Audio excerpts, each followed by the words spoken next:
Hey everyone, thanks for joining me. So, I don't mind when I plug my controller through my console every night, but I don't really like that I have to leave it on rest mode, therefore drawing power constantly for the console and the controller, just so that I can have the controller charged. So I was thinking, isn't there a way that you can charge your controller without having to always plug it into the console? There is a way, and in today's video, I'm going to show you the safest way to charge your controller without putting your console on rest mode, as well as some safety tips to make sure that you do not fry your controller. As always, if you guys like this video, be sure to hit the like button, and don't forget to subscribe so that you can always stay up to date on my latest videos. Let's get right into it. Like I said earlier, so I don't really like having to leave my console running at the same time that I'm charging my controller.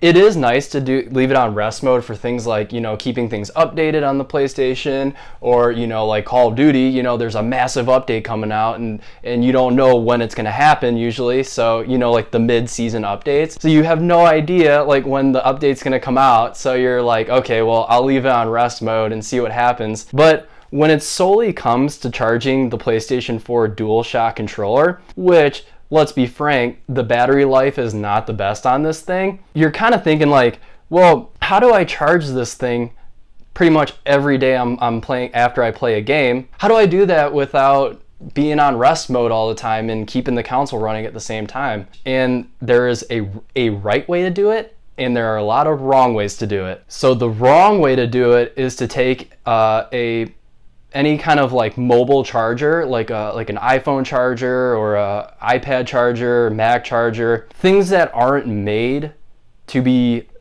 natively plugged into the controller, can really risk doing more harm to the controller than benefit.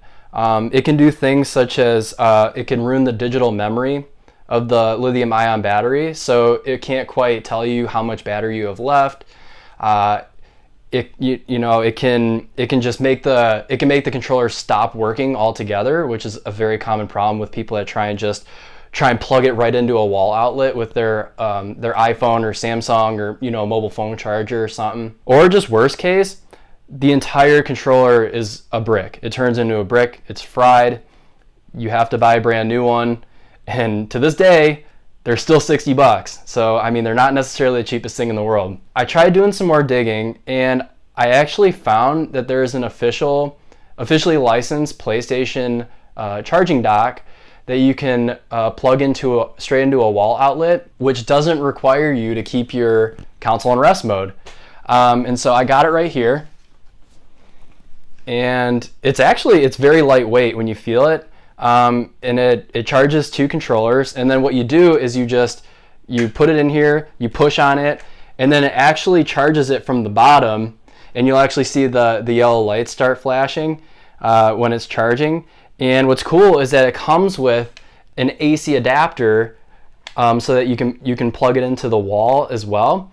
And then this way, it doesn't require you to put your console on rest mode or keep it running all night. It's just extremely convenient. So if you have a controller like on the other side of the room, and you don't want to have your controller plugged in right next to your console every night, or even if you have multiple controllers and you're gaming for a long period of time and you want to dock one controller, keep it charged. So that when your other one runs out of battery, you just swap them real quick. These are all very viable options to owning an officially licensed PlayStation charging dock. Now, there are a lot of third-party manufacturers that do make charging docks for the DualShock 4 controller, but the problem I have with them is that with all of the bad news about people trying to just plug their controller into the wall, and then things happening like, their controller got fried or it's not inputting correctly into the game anymore, I really wanted to get something that was officially licensed by PlayStation and approved by them, so that I was safe to know that when I would plug my controller in every night, that it wouldn't fry any electronics inside of it. Also, at its price point of $20, I would much rather spend $20 than having to spend $60 on replacing my controller all over again, waiting for it to, you know, all that stuff. So it's just so much safer to go with an officially licensed PlayStation charging dock, and I highly recommend this one a lot. And that's it for today's video. If you enjoyed it and you found it helpful, please be sure to hit that like button and don't forget to subscribe so that you can always stay up to date on my latest videos. I'll see you guys in the next one.